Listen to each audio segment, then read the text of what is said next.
नमस्कार दोस्तों, मैं आपका संजय यूपीबी न्यूज़ में आपका स्वागत है। दोस्तों, आज का हमारा टॉपिक है चालान, व्हीकलों के चालान।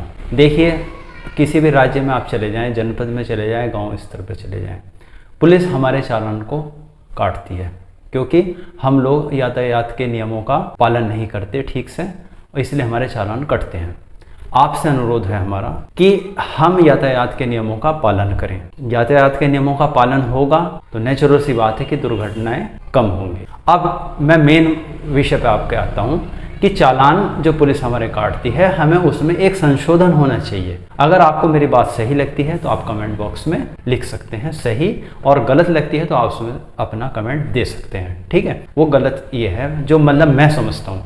देखिए, अगर हमारा चालान कटता है कि हमारी गाड़ी का इंश्योरेंस नहीं है व्हीकल का, चाहे हमारी 2 व्हीलर हो, 4 व्हीलर हो, कमर्शियल हो या नॉन कमर्शियल व्हीकल हो, अगर हमारी गाड़ी का इंश्योरेंस नहीं है, पुलिस ने हमारा चालान काटा तो अच्छी बात है, चालान कटना चाहिए। क्यों? क्योंकि हमने कानून का उल्लंघन कर रहे हैं। अब चालान कटने का जो मकसद है, तो जो चालान कट गया ठीक है, लेकिन वो चालान उस हिसाब से कटना चाहिए कि हमारा गाड़ी का इंश्योरेंस ही हो जाए।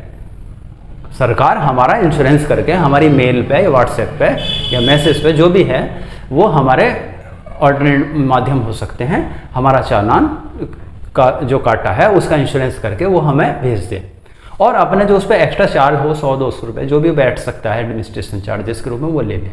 होता क्या है कि सरकार हमारे चालान काटती है, फिर भी बहुत सा व्यक्ति ऐसा होता है, अहम रहता है उसके अंदर या लापरवाही रहती है, फिर भी वो इंश्योरेंस नहीं कराता, फिर उसका फिर चालान कटता है। यानी कि इंश्योरेंस तो हो रहा मान 1300-1400, बाइक की अगर बात करते हैं मैक्सिमम 1500 रुपये का फर्स्ट पार्टी का, और हम चालान में दे रहे हैं कई हज़ार रुपये। तो हमारा गवर्नमेंट का जो मकसद है, वो एम क्या है, गवर्नमेंट के जो कॉन्सेप्ट है वो ये है कि इंश्योरेंस होना अनिवार्य है, क्योंकि ये रूल्स में है। इंश्योरेंस फिर भी हमारा नहीं हुआ, तो इसलिए सरकार को इंश्योरेंस ही कर देना चाहिए, तो ये ज़्यादा बेटर रहेगा, और कस्टमर का जो है बार बार वो पैसा भी नहीं लगेगा, और उसका जो गलतियां कर रहा है, वो गलतियां का सॉल्यूशन एक ही चालान पे उसका सॉल्यूशन निमट जाएगा।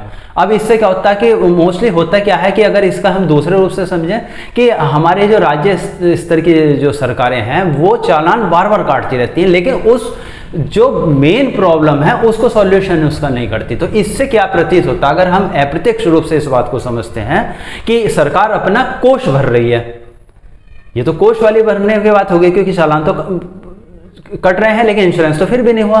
तो अगर ऐसा किया जाए तो ज़्यादा बेहतर होगा। ऐसे ही हेलमेट का है, अगर कोई व्यक्ति विदाउट हेलमेट पाया जाता तो आप उसको हेलमेट दे दीजिए और उसका चालान काट के या उसका बाई डिलीवरी आप पहुंचा दीजिए। उसके बाद अगर फिर भी वो इस तरीके की, अगर हेलमेट से रिलेटेड अगर कोई इस तरीके की वो करता, तो अब आप उस पर पेनल्टियाँ बढ़ा सकते हैं। लेकिन इंश्योरेंस के मामले में ऐसा किया जा सकता कि आप उसका इंश्योरेंस ही कर दें, तो वो चीज़ आपकी कंप्लीट हो जाएगी। बाकी चालान कटने चाहिए, अगर आदमी उल्लंघन कर रहा है तो उसका चालान जरूरी है करना चाहिए, और उस पर बल्कि सख्त से सख्त कार्रवाई भी होनी चाहिए। अगर उसके ज़्यादा चालान कट रहे हैं तो उसके ड्राइविंग लाइसेंस को पॉज करने के लिए या ब्लैक लिस्ट करने के लिए भी सरकार को कदम उठाने चाहिए। इससे दुर्घटनाएं भी कम होंगी, और हमारा जो कॉन्सेप्ट है कि यातायात नियमों का सही तरीके से पालन होना, वो भी होगा। अगर आपको धन्यवाद, आपको मेरी वीडियो पसंद आई है तो कृपया इसे लाइक कीजिए, सब्सक्राइब कीजिए, शेयर कीजिए। नमस्कार।